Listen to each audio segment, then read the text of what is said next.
I'm Ryan Hatchett. I'm super excited today to have Freedom Investment Group. All right, this is Katie Linkous and Madeline Vinson. We're going to share a really exciting story about how they scaled, how they got to, how many doors are you at now? Just under 1,000 now. About 1,000 doors. And I think you're really going to like this. So before we talk about the scale part, let's go back to the origin story. Madeline, you and I had a great conversation a couple months ago, and I really loved it. And I would love, Katie, for you to share how you got started. Like, where did it start for you with property management, and then we'll get to how you took off. Great. I had no background and no idea what I was doing, so I just made it up as we went along. We started as investors and tried to build a foundation for management to manage our own portfolio, which was about 300 doors. That's a lot. It's a lot. 300 doors is nothing to laugh at. And we were just laughing the other day on the way down here because I did that by myself.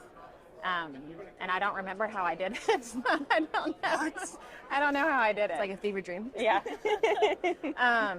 And who was managing the 300 doors at the time? Me. Just you? Mm-hmm. Yeah. Did you have staff at the time? No. No. Wow. And you were selling. We were buying, I mean, we scaled to 300 doors on the purchase side in about 2 years. And so I just made up how to manage those as we bought them.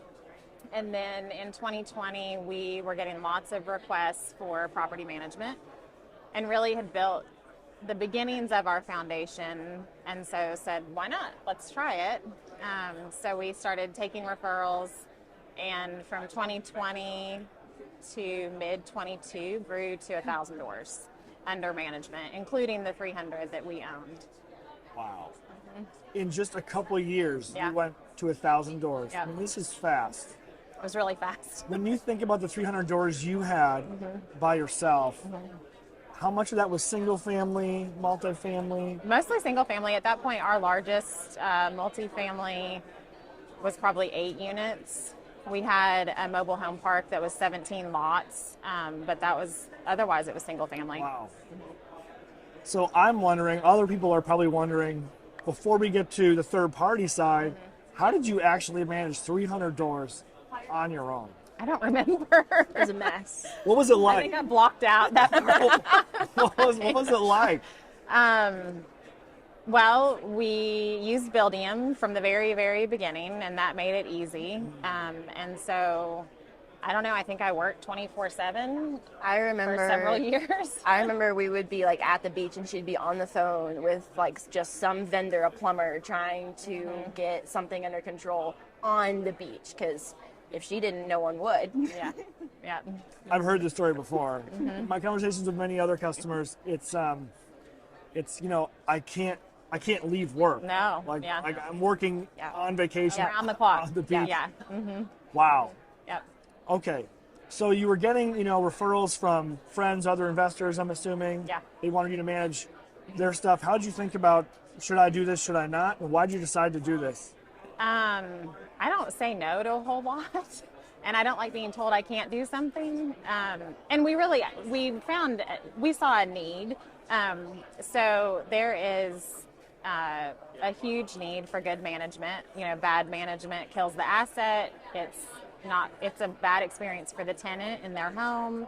And we were able to scale on the ownership side as quickly as we did because we were buying deferred properties that had not been well managed. And so we're very values based, and we would take over properties and hear horror stories from the tenants of their management experience. And wanted to provide something different for our community. So that was a big driving factor for us. So when we saw the opportunity to do more of that for other people, we said yes. Yep. Okay. I'm hearing something in here about values. Right. Talk more about that. Open that up, because I think that's core to who you are. It is, yeah. People matter more than anything to us, whether it's a tenant or an investor partner or our internal team. And so everything we do is driven by a desire to make life better for the people that we interact with. And so all our decisions, all of our partners, our vendors that we use, the systems that we use, all have to align to that that goal. Awesome. Are there any core things that you communicate to your team now? Like these are our beliefs, or these are our principles that we're holding to? Yeah.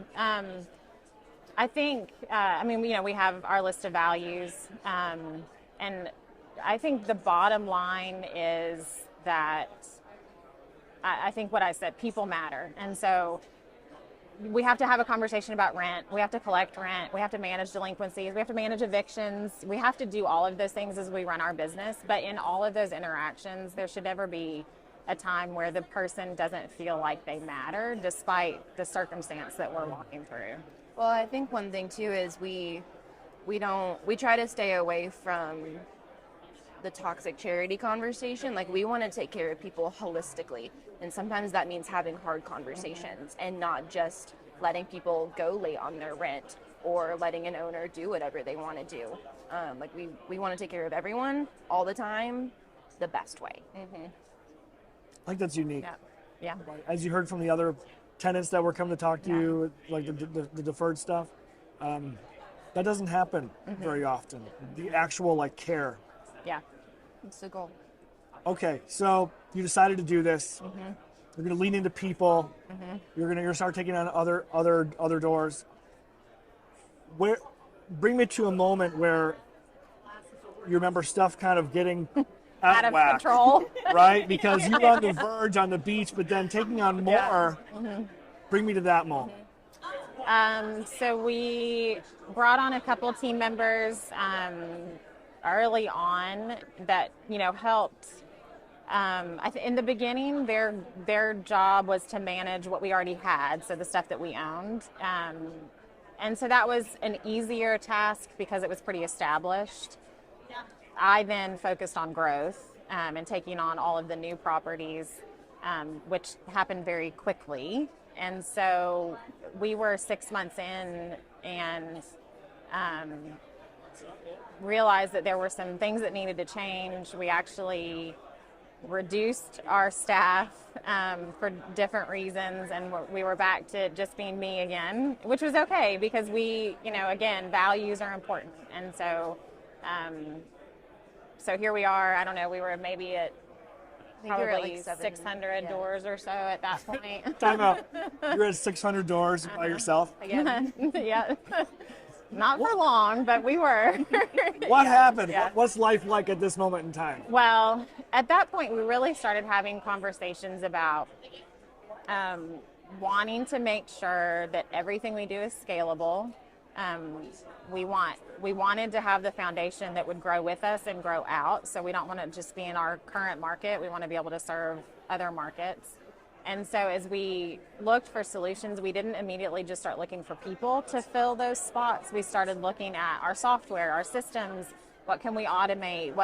How can we support me without just filling a position with a warm body? Okay. Madeline, I remember our conversation. This brings me to this moment where you shared with me, there was this moment where, you'd let those 2 staff members go for whatever reason that didn't work out. And now we're 700, 600 doors, just Katie. Stuff's got to be blowing up. But then you had to make this decision. Madeline, you want to talk about this, like how you're going to either grow with like experienced PMs, or you want to talk about that? I mean, Ryan, I came in after she made the decision. You probably would speak best to it. I was working at a local nonprofit, and I ended up wanting to get into the family business, but you made that call, and I came in and helped you clean it all up. Yeah. I mean, I think it was right around that same time that we met LeadSimple. Yeah. And I'm infamous for saying, let's do this, and not really having any idea what I'm signing up for, but it sounds good. Sign me up. And then just figuring out how to make it work. Eric was our sales team member, and he'll tell you that we got on the call, and I said, you tell me why I need LeadSimple. Yeah. And he did, and here we are. And I mean, within 30 minutes, I said, okay, now what? Sign me up. What's next? Wow. And we started implementation with Rob, and we spent 6 months with that. And Madeline came in as we were implementing, and she has absolutely become our LeadSimple process master. Yes. And we've been able to scale. Our first question as we scale is not ever who, but how. Yeah. And so the answer to that might be a system, a process, an automation, and then we might land at a who, but we always start with how first. I love it. Okay. Before we go down the scale up path, I just want to take a moment and ask about your decision making when Eric's here and he's awesome. But before that, you you could have chosen to grow by hiring other experienced PMs, Yeah. right? Why did you decide not to do that versus go down this systems route? Because those seem like very different paths. Yeah. I mean, if I'm completely honest, I guess the bottom line is profit. The more I can do more with a system more effectively and more efficiently than I can with a person. And we really want our people to be able to focus on relationships. So back to the values conversation. If I can have, we currently have an account manager, Madeline, 3 resident specialists that manage the residents. So Madeline's responsible for owner relationships, and she leads the team of resident specialists that are responsible for tenant relationships. And I would say that because of the systems we have, they're able to put so much more time into the relationship instead of just check boxes, task checking. My team is so much more valuable having conversations than just clicking buttons all day. Yeah. Wow. This is great for me to hear because when I talk to experienced PMs like you, I find there can be a tension between building your business around the relationship, and often that is around PM relationships and account management type stuff, or systems, and but what you're saying is something like you're breaking the paradigm here. You're saying that's not an either or. No, absolutely not. You can have both. Yes. Talk And you about should that. have, You should have both systems and relationships. Yeah, I think the fact that my team doesn't have to worry about pushing out lease renewal offers or sending out move-in welcomes, and even yes, it's automated, but to the tenant, they're not getting missed, and we're making a touch point with everybody that moves in, everybody that renews, even everybody that moves out. We go, hey, how was your experience with us? My team doesn't have to remember to do that. It goes out automatically, and we get to review the feedback and get better from it, instead of us going weeks and realizing, oh my gosh, I haven't ever talked to this person. And then we get to have meaningful conversations along the way with people that come into our office, and we get to hear stories and help people and point them in direction to resources instead of just collecting rent and renewing leases. Yeah.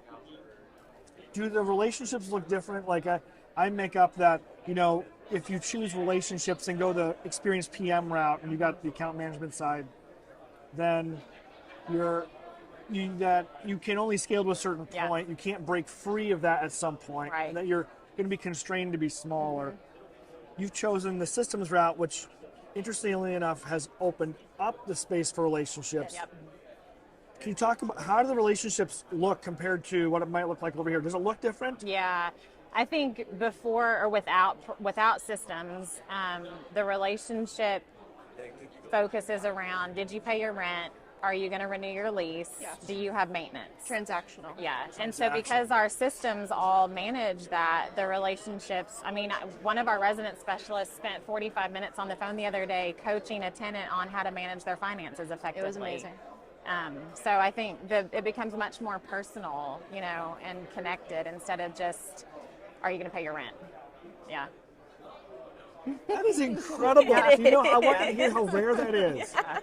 Yeah. Right? Like you are truly loving on people. Yeah. That's the goal.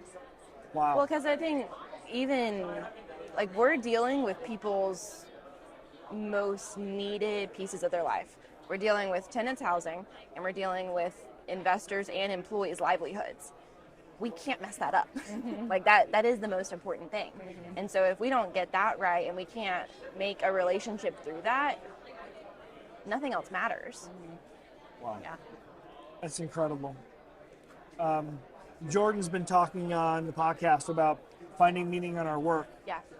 And I think you two are living examples of what that can look like. We try. Yeah. Very cool. Thanks. All right, so bring me now into the systems world and how this kind of like sparked. You know, where did you start? I'm interested in, you know, at the time, again, how many employees were you up to when you started? Okay, when we started, we had, I think in the very beginning of our journey, we had 3. We scaled back to 1, so it was myself, and then we did have one person kind of part-time. And Not everything, including maintenance. Yeah, this is just on the PM side, not maintenance or anything like that. Everything lived in spreadsheets. Spreadsheet after spreadsheet after spreadsheet. And that's all manual updates, right? So that spreadsheet, and I mean, any process is only as good as the person managing the process, but spreadsheets. Do you remember we had, I should have patented it, but I had a Google Doc going that was like, this is your move-in process. Now click this hyperlink. Here's how you renew them. Yeah. I made LeadSimple. I Pretty just didn't proud of it. realize Pretty proud of it. it. Yeah, so we lived in spreadsheets, and it was, I mean, and so back to kind of the relationship versus process. There was no time for a relationship because you were manually updating all these Everything. spreadsheets to try to make sure we weren't missing a deadline or a renewal or a collection or So whatever. messy. Yeah. Well, and So- there's room for error too. Yeah, so much room Like for error. all Yeah. of a sudden you realize, and unfortunately you realize after they're gone, so much stuff isn't done. Yeah. Not necessarily to their fault because it's just messy. Yeah. So we found LeadSimple through the building and marketplace, and made that phone call. I told Eric to convince me why I needed LeadSimple, and he did, and we took off. And where'd you start? I'm interested in the kind of like, where'd you go from there, right? So we. What process did you build first? Oh gosh, I don't remember. I think we worked on the lease renewal process first. And Rob was fantastic. Love We had Rob. weekly calls for 6 months, and he built out everything, taught us how to use it. She came in pretty soon after we started building those out, and really took off with it. And so now I could sit in my office for 8 hours, not talk to anybody, and just hone in on a process. Yeah. I love it. I love it. And I'm actually not allowed to touch it no, anymore. I told her stop touching it. So when I need something, when I see something and I want it to change, I used to go in and try to make it my happen, gosh. and then Yeah. she'd be like, "What did you do?"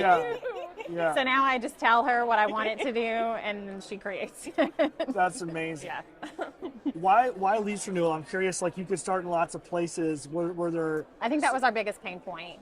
I think I remember Rob saying, like, what's the thing that you're struggling with the most? And it was that we were, at best 30 days before a renewal was due, trying to like send out the offer, have the conversation with the owner, and many times the lease would expire. The tenant would, they'd pay their next month's rent, but we wouldn't have a lease. We wouldn't have an increase. Drowning in lease renewals. And so I think that's why we decided to start there. Yeah. Right. More people are rolling month to month. Yeah. We're not getting our renewal Yeah. fees. Yeah. Well, Our time to turn is longer Right. because you don't know about move-outs. Exactly. in Yep, advance. all those things. Yeah. yeah. So fast forward, we're now sending offers at 90 days automated, and we're renewing everybody within 60. Yeah. And what's that done for you? How's that made life better? Oh my gosh. It's we focus on other things. Yeah. That's taken care of. So now we focus on other things, building our internal team up, lots of leadership development, which then translates to better relationships with our clients. Yeah. I think too, like especially on lease renewals, we really push that because if we have to break bad news that they're going to get an increase or they have to move, I don't want to tell you 30 days Yeah. before you have to pay it. Like that's a big jump for a lot of people. The more heads up I can give you, the better it is for everyone. We could reduce the vacancy opportunity. They might not be late. Like we want to get that done as soon as possible. Yeah. It's big. Awesome. Yeah. Thinking about structure, how are you structured now? It's hybrid. Yeah. You want to talk more about that? I can. Yeah. Okay. So we're hybrid between portfolio and department. So we have a maintenance department and we have office, admin, finance, all that. But then my team that just focus on the tenant relationships are portfolio based. So they have a group of properties that they manage By region. by region. Yeah. Yeah. And so then maintenance is We try to keep them by region, but they go wherever. Yeah. And then our admin staff supports the all whole central. thing. Yeah, it's all central. Admin staff. Talk about that. Like who's doing the relationships? Who's doing the work? Can you talk about where that's happening? Yep. Investor relationships lie mostly with me. Although Madeline's stepping a lot more into, we started using all property management for lead sourcing, and so she's stepping a lot more into the sales side of that. Our resident specialists handle all tenant relationships with a little bit of owner interaction. Maintenance is all tenant and internal relationships. We have an office manager, 2 people in our accounting department. And then we've got our leasing specialist to do applicants. We've got leasing specialists in-house, and then our first remote employee, his name's Kirk. He is our leasing assistant, so they work together to get all of our applications going. Yep. Right. Okay, and then, so like in your lease renewal example, where's that happening? Is that happening in your portfolios with those resident groups? So the lease renewal process starts automatically at 90 days. My team collects some prep information at like 75 days, and then I actually have an email that goes out automatically making sure the amount is correct with the owner. They fill out a Google form that they just click, and it moves the process along. And then my team sends the renewal offer at like 60 days at least to the tenant. They click a Google form that then keeps the process going, and then we send the lease at 30 days. So the form for the owner says, do you like this rate? Do you want it to be higher, lower? What do you want us to do? Based on their answer, it triggers the next step in LeadSimple. The tenant response is, do you want to renew, yes or no? And that triggers a move out or a renewal continuation. We're getting to a point where we're not only sending leases, but like we have signed leases ready to go at 30 days. Like we know that they're locked in 30 days before it expires. Yeah. Wow. It's crazy. No one. That's rare. Yeah. Right? It is, and I saw it for the first time like 6 months ago. I was like, Mom, like we're sending these out like crazy fast. We did not used to do this. It's crazy. How did you think about your relationship, your dynamic, right? Mother-daughter, son. Well, Right? Who's doing what? I mean, we definitely have different personalities.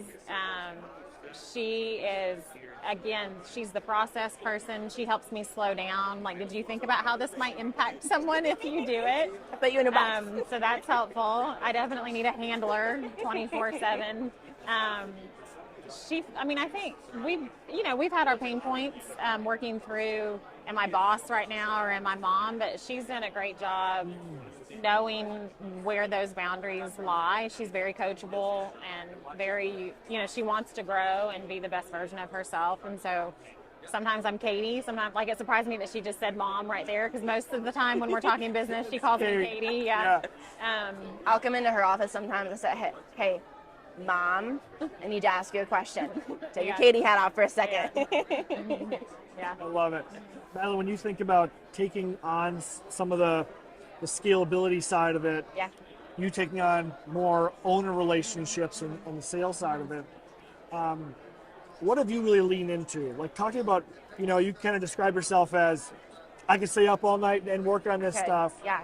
Open that up for me on what it's like to just dive into this and make this real, build this whole system. Yeah, I think the thing, I really focus on 2 things when I'm planning anything, and I don't want to duplicate anything that already exists. So if I can pull a report in Buildium, I'm not finding a different way to pull that information. It lives in Buildium.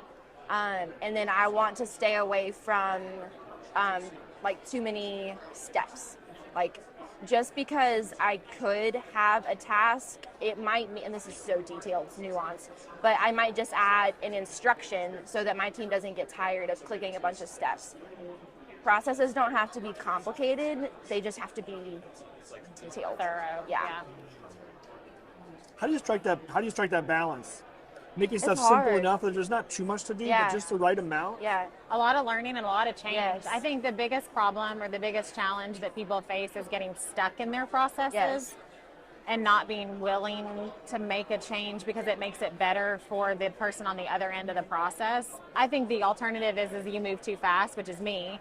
So It's also me though. yeah, there's a balance between learning. Hey, let's like just play this out and see what happens, or this is bad and we're not going to put our team through this, and so we need to make an immediate change. I think I mentioned to you on our call, LeadSimple was so helpful, and it would have been so helpful if we had had it during COVID, when everything was shifting all the time, and there were eviction moratoriums where we had to give a 30-day notice instead of a 14-day notice.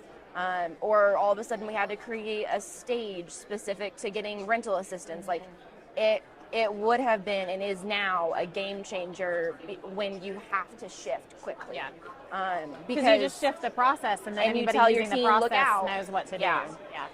How many employees are you at now? We have 15? 16. 16. Right, so if you want to tweak the experience Yep. for your owners, for your residents, you can tweak that. Yep. And then It just is there. It's there forever.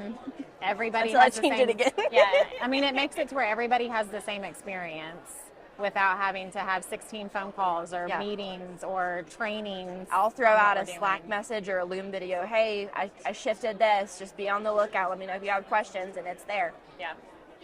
this is an awesome story. So going from 600 doors, Katie, all by herself, now to systems, right? 16 employees, 1,000, breaking the ceiling on 1,000 doors. How is life better for you now than it was then? Yeah. How is life better for you? I can leave when I want to, Yep.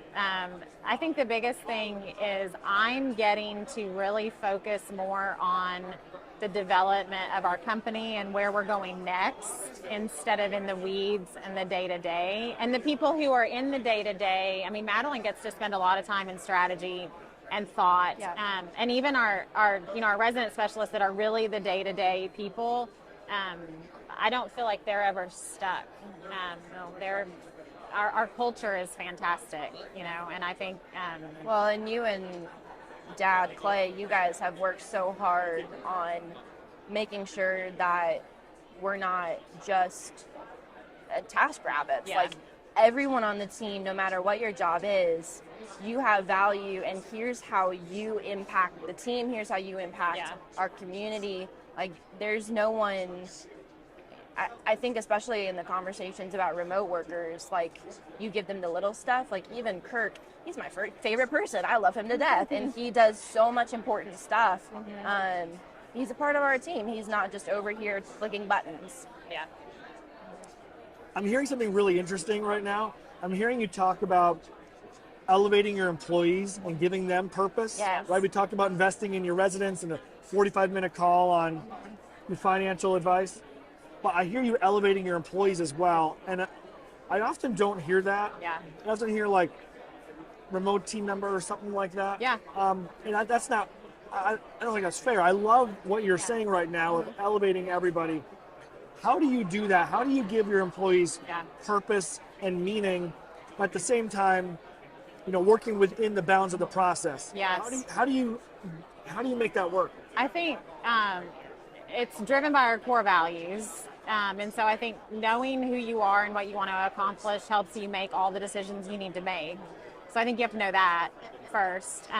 A lot of it is driven by my husband, Clay. He has almost 2 decades of experience in leadership development in the healthcare setting, and has brought that into what we do. And so I think probably the biggest thing that holds companies back in this aspect is a lack of trust. Mm-hmm. And so for me, I would rather give my team the reins to make a decision than not. And I tell them all the time. Make a mistake. And make a mistake. Yeah, I tell them all the time, I'd rather you do something and it be wrong than not do anything at all. And we really try to drive, we talk a lot about having a culture of coaching. And so, if you're on my team, I'll coach you. If you're not on my team and I see something, I can coach you. Our maintenance technicians can coach me, and so we really try to have a culture where people feel safe to make a mistake, take a risk, and push each other forward. That's very different than top down. Yes. Do as I say, Yeah. right? Mm-hmm. Yeah. Wow. Yeah. So what's next? We talked about you're stepping Madeline into more of this role. How do you think about your role evolving as you step out a little bit more and this thing self-develops? Yeah. How do you see what's next in your role? I mean, I think actually for the first time in our short history, I don't see anything that we need to change to move forward. I think we've spent a lot of time and money over the last 2 to 3 years getting things in place so that we can go to the next thing. And I think the next thing for us is just whatever the next open door is. I mean, we're pursuing new relationships. We would love to be in other markets. We're doing that. We're moving a little bit into Nashville and into the Tri-Cities area. We're always open to what's next, whatever that is. I don't know that we've really defined that. I'm not sure I know exactly what it is. It's just whatever's next. Awesome. Madeline, how about you? What's your take on what's next? No, I mean, I think I'd love to see. I'm pushing her to pull a Peter Lohman and get out of the office for like a month and a half next year and see what happens. Take a month off. Right. Yeah. Let's see what breaks. But I think we're positioned to grow and we keep pursuing new opportunities. And we change along the way. Yeah. Love it. Love it. This is great. What advice would you give if you were talking to someone or yourself, at 200 doors or something like that? What advice would you give them, kind of retelling your story now? What would you tell them? Use LeadSimple. As fast as you can. Yeah. Don't be afraid to fail because you can always fix it. But if you don't try, you don't know. And just care for people. Yeah. I hear that. If there's one big takeaway for me, it's how much you've invested in your team. Yeah. Empowering your team is coaching, and problems aren't problems, they're opportunities. Right. Right? Like that's unique. Absolutely. How much you love on your employees, and also the tenants, and how the systems you're building not only are working from a profitability empowering. standpoint, but what? They're empowering. Yeah. My team has every step they need to do their job. They're not held back by my availability to answer their question. Yeah. Sometimes. Sometimes. Yeah. And if it's not, I fix it and I make sure they have the information next time. Nice. Yeah. And do you welcome that? Like if they see something or improvements, are they bringing stuff? When I onboard one of my team members, I try and start teaching them not just how to use LeadSimple, but what it does and like the back end a little bit. I won't overdo it, but I want them to be able to fix it. Like I don't want to be the only one that knows how to fix it. That's not helpful to anybody. So if they see a problem and it's small, just change that task. It's not a big deal. Well, this has been great. Katie, Madeline, thank you so much for joining me today. Thanks for having us. Appreciate it. Yeah.